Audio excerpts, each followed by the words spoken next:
Pastore nostro in nomine Domini.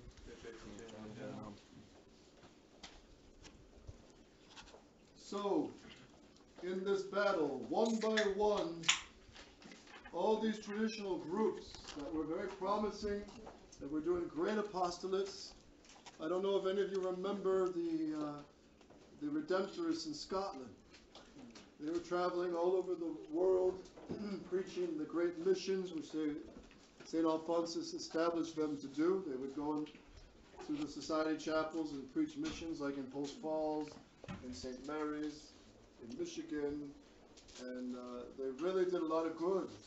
And people were filling the confession lines and making good resolutions. Well, Rome, the modernists in Rome are wolves, but they're wolves with nice nail polish on their claw fingers.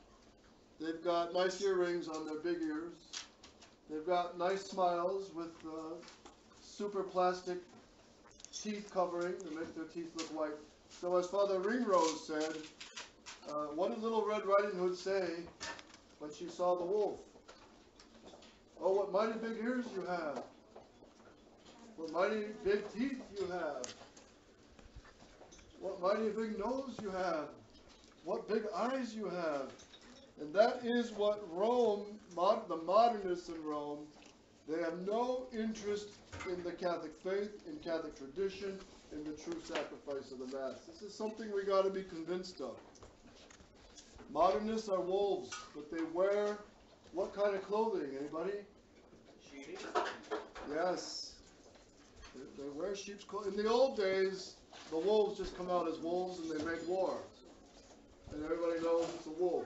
But the devil has learned to dress, his wardrobe is pretty big too, and he comes out with new fashions also. And his new fashions are cloaking the wolf with fancy clothes. And even some of these clothes can be vestments, can be incense, Gregorian chant, and this is the Motu Proprio masses you've got to be aware of. So what happens to all these traditional groups? Let's start with the Good Shepherd. For 5 years, the Good Shepherd Institute, which was started in France back in 2005, it had the right to exclusively use the traditional Mass and had true doctrinal freedom with respect to the doctrines and authority of the Church. So they were promised all these great things, right? Then Rome took these concessions away. And now they have to start teaching Vatican II in their seminaries. The Society of St. John Meridiani in Campos, Brazil. Who knows the name of the great bishop who started this traditional parish? The whole actual diocese was traditional Catholic. And he stood by Archbishop Lefebvre at the consecrations in '88. Who was that? Anybody? Bishop de Castro Mayer, yeah. Bishop de Castro Mayer. In 2002, the Dominican theologian of the papal household, Father Georges Cotier, said that Rome would give Campos time to weaken before imposing the new Mass. So look how they handled Campos. They make the agreement, they make all these promises, you can have your Latin Mass, you can keep your tradition, you can keep your everything else.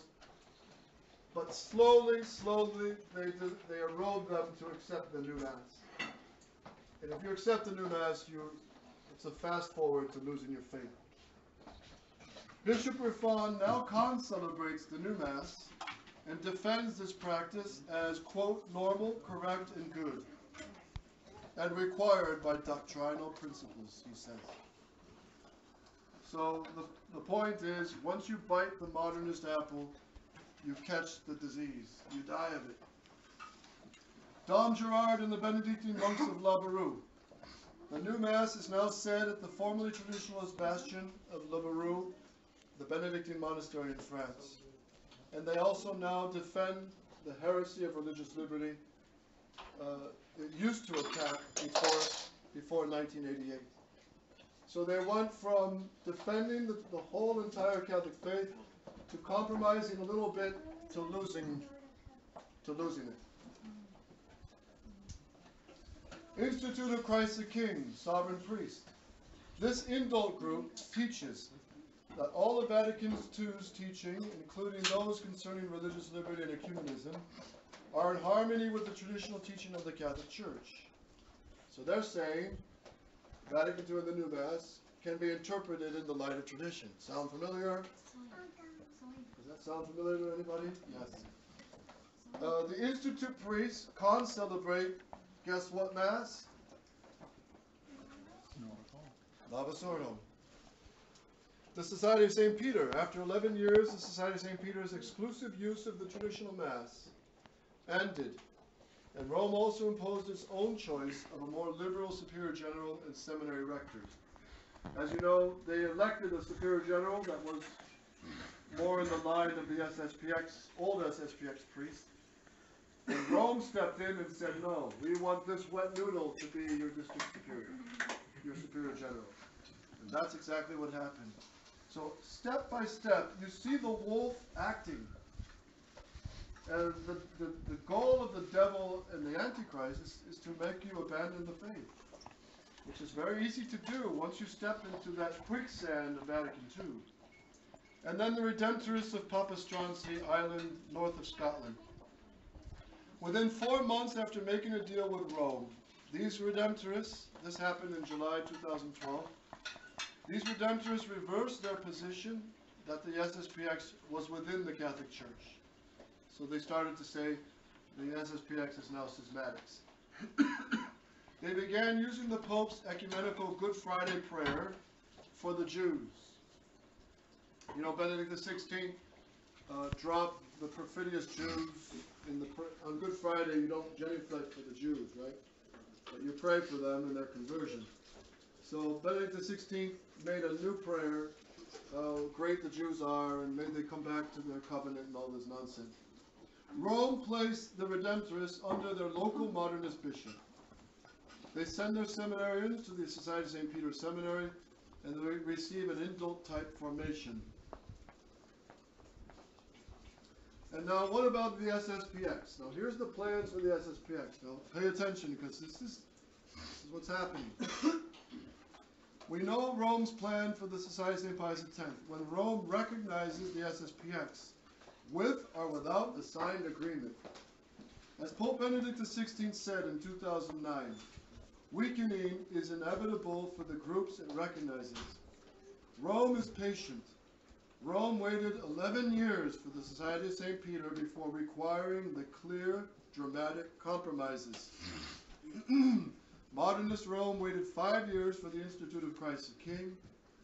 Modernist Rome waited as long as needed for the inevitable weakening of each traditional society which she, quote-unquote, recognized. As the Vatican's main negotiator with the Sspx said, in the context of one particular conciliar error, quote, the traditionalists will not be able to accept the conciliar teachings on the Jews immediately. Convincing them will take time, and in this respect we will have to be patient. That was said by one of the cardinals in Rome. So, it's clear that Pope Benedict himself has said it, Cardinal Mueller has said it, we will get these traditional societies that are defending the Catholic faith integrally, we will get them to erode and compromise and cave in little by little.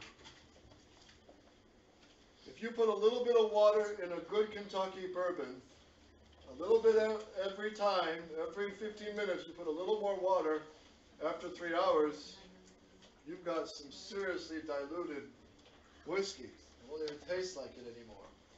So it is with the Catholic truth. Once you compromise and water it down, little by little you lose it.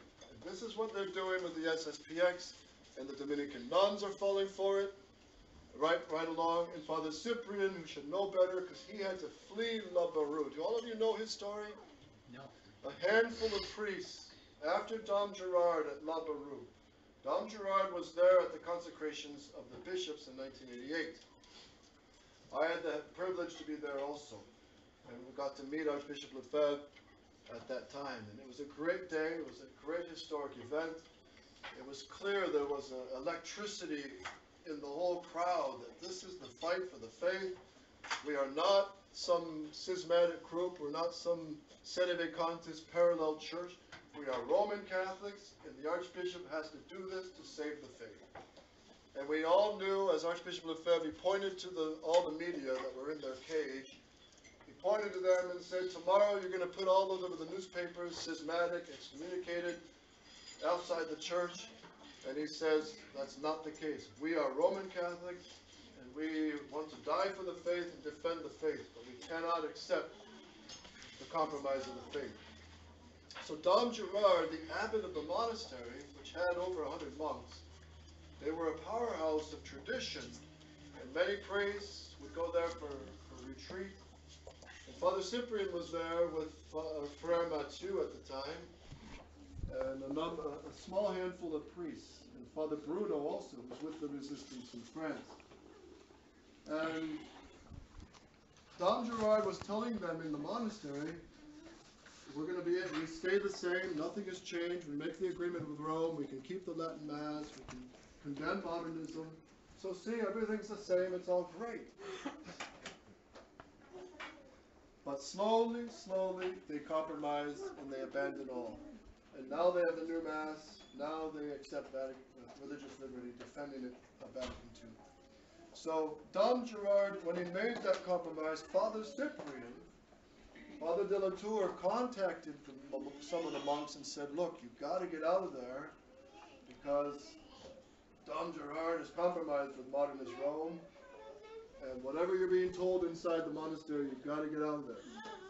So Father Cyprian and a handful of other brothers, and Father Bruno, they had to flee, they had to escape kind of in the middle of the night sort of thing. And so Father Cyprian came to Boston, Kentucky, where we are right now, and he started the monastery where the seminary now is.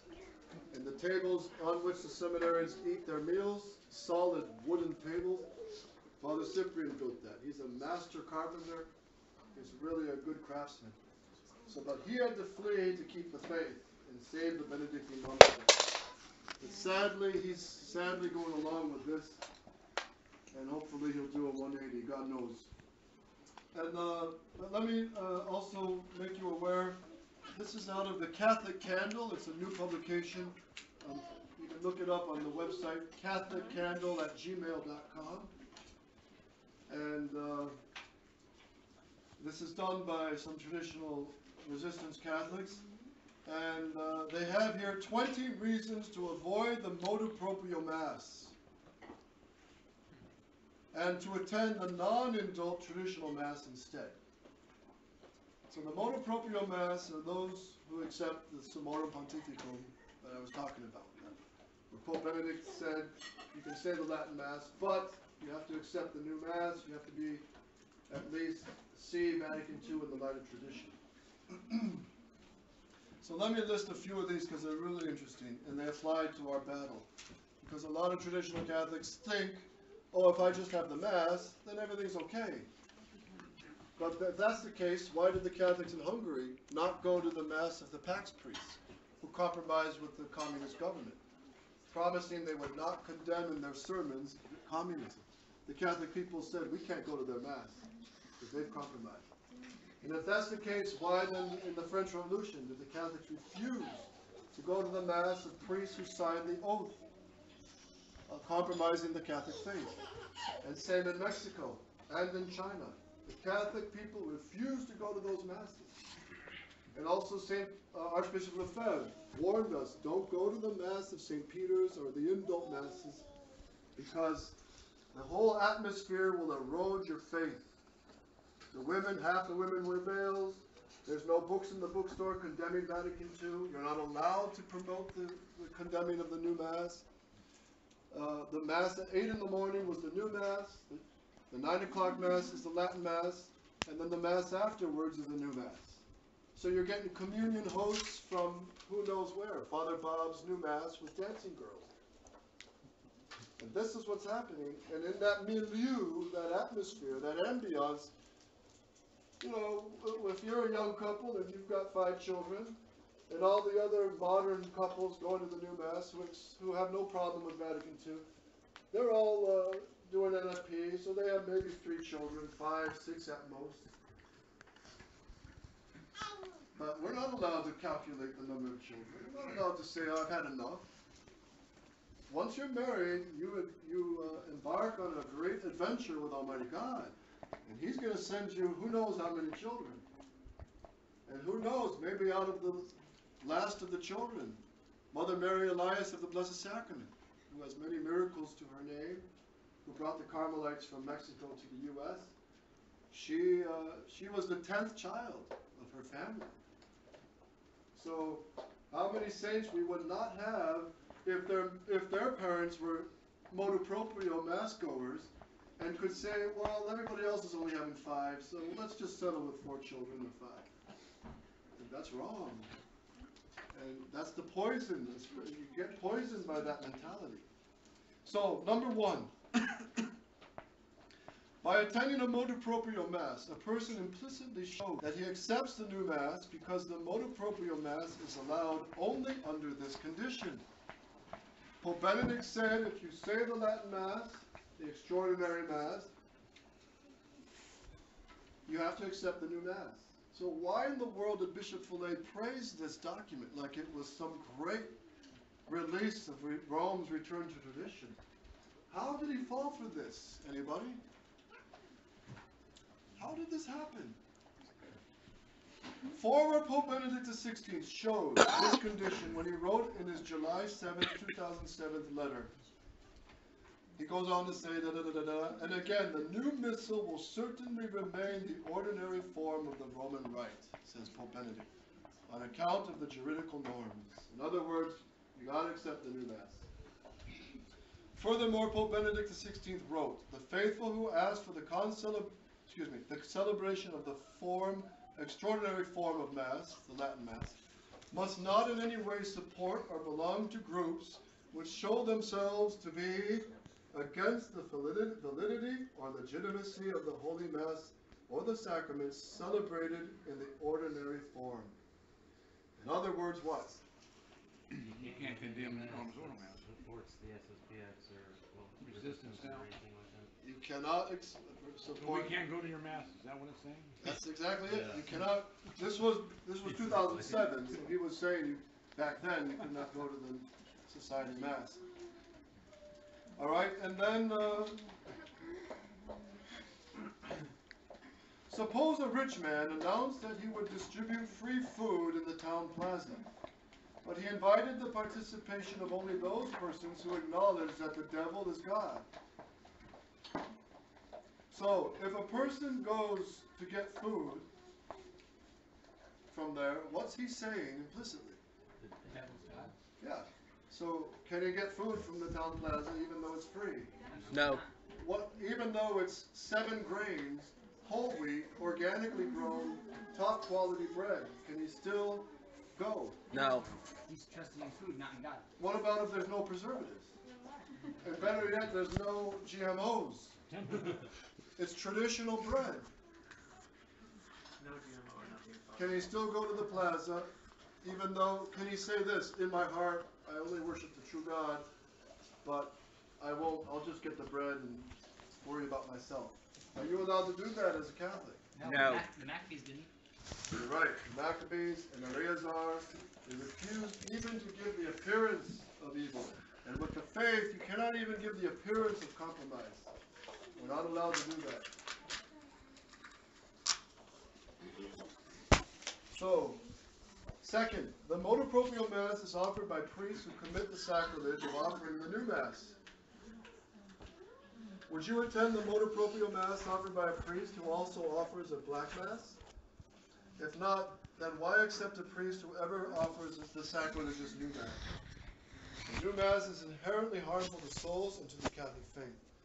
Thus it is a sacrilege because it fits the definition of sacrilege given by St. Thomas Aquinas, which is, sacrilege is the irreverent treatment of the sacred. And I would even step further and say, it is a sacrilege that these bishops, and even with respect to the Holy Father, the Pope, is a sacrilege that they use the Tridentine Latin Mass as a tool, as a decoy to bring good-hearted Catholics into the conciliar revolution, to make them lose their faith under the decoy of traditional Latin Mass. That is going to be very punishable by God, by these modernists. Also, the Motu Proprio Mass is offered only by priests who refuse to condemn the worst religious error infecting the Church in our time. Just as the Catholics of the 4th century were right to follow St. Athanasius and avoid priests who refused to condemn Arianism, even though those priests offered the very same Latin Mass, then we should not attend Motu Proprio Masses, which are offered only by priests who refuse to publicly condemn the principal religious heresies of our time. So he lists 20 of these. I'm not going to give every one. It'll be a long day. But let me just give number 19 as well. Listen to this. Attending the Motu Proprio Mass is to knowingly walk into the trap set by and candidly disclosed by the conciliar hierarchy. The Pope and Cardinals have clearly said that they continue on the course of post-conciliar errors, and that these Motu Proprio Masses are designed to integrate traditional Catholics to absorb traditional Catholics into what? The conciliar church. The Vatican even called the traditional Mass an ecumenical bridge. How's that? An ecumenical bridge, and outlining the plan for using it as a step to blending the new Mass and the traditional Mass. And he quotes here Pope John Paul II saying that the Pope allowed the Latin Mass in certain places to facilitate the ecclesial communion of people who feel themselves attached to the old traditional Mass. So it's satanic. It is truly satanic to use the sacred as a tool to bring them in the conciliar church, to make them lose their faith. It's a trap. And the cardinals themselves say it. Here's Cardinal Meyer speaking in 1989. The former Ecclesia Dei Commission, Cardinal Meyer, he's here saying, we have good reason to believe that the charity with which the priests coming from Archbishop Lefebvre and returning into the church will be received. They would also return into the ecclesial communion with the conciliar church through their mediation. Sometimes a temporary solution may be necessary, such as allowing them the possibility of celebrating the Mass of St. Pius V. So do you see, they grant the Tridentine Mass as a tool, a decoy to pull them in, and 11 groups have fallen this way. And Bishop Fillet has stepped right into the trap. And what shows you that he's not right in the head, and I mean that with all respect, but to show you he's not right in the head is that he could turn this around today. He could make an order to all of Rome and to the Society of Pius X saying, look, I condemn all my modernist nonsense, I condemn all my games. From now on, we stand on the position of Archbishop Lefebvre. I'm sorry what I did, and I'll step down if I have to save the faith. But he has not done that. And he's knowingly leading the Sspx and the Fangio sisters and the Benedictine monks and all these traditional groups attached to the society, the family of tradition, right into the deadly trap. So, also you should be aware that the Dominicans in Avrier have released a declaration of the faith, which is very good. And I encourage all of you to see that.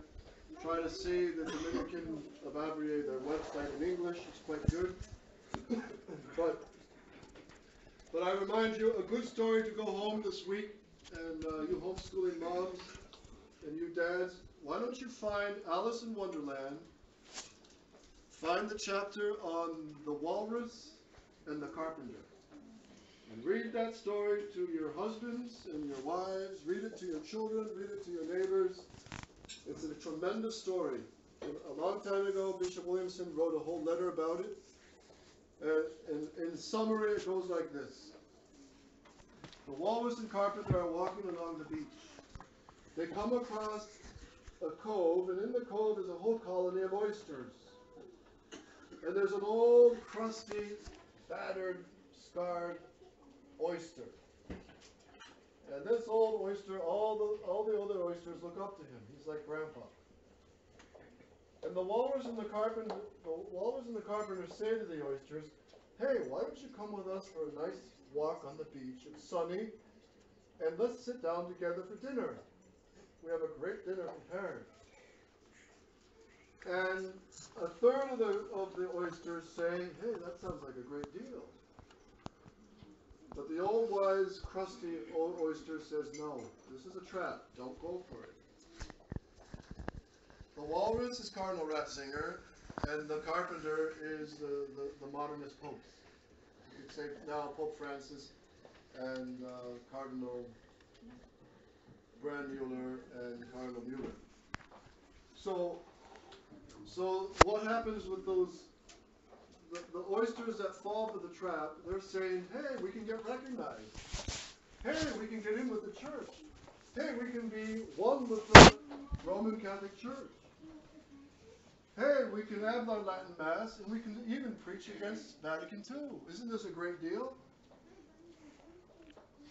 And the old wise oyster, when he was alive, said, "Don't go for it." He told St. Peter's, "Don't go for it." He told Don Gerard, "This is a trap. Don't fall for this." And none of those oysters listened. And now the whole SSPX is following Bishop Fillet, following the walrus and the carpenter. And what happens? The story ends with there's a huge pot and boiling water, and there's oyster shells all around the pot. And the story ends with the carpenter is saying to the walrus, "That was a mighty good meal, wasn't it?" That's exactly what is happening. So we've got to keep the Catholic faith. And if we compromise and fall for Vatican II in the new Mass and start making justifications for compromise, God will raise rocks out of the streets to defend the Catholic faith. So you've got to persevere, and well, you've got to pray for that grace. Okay, that's enough. Any other questions?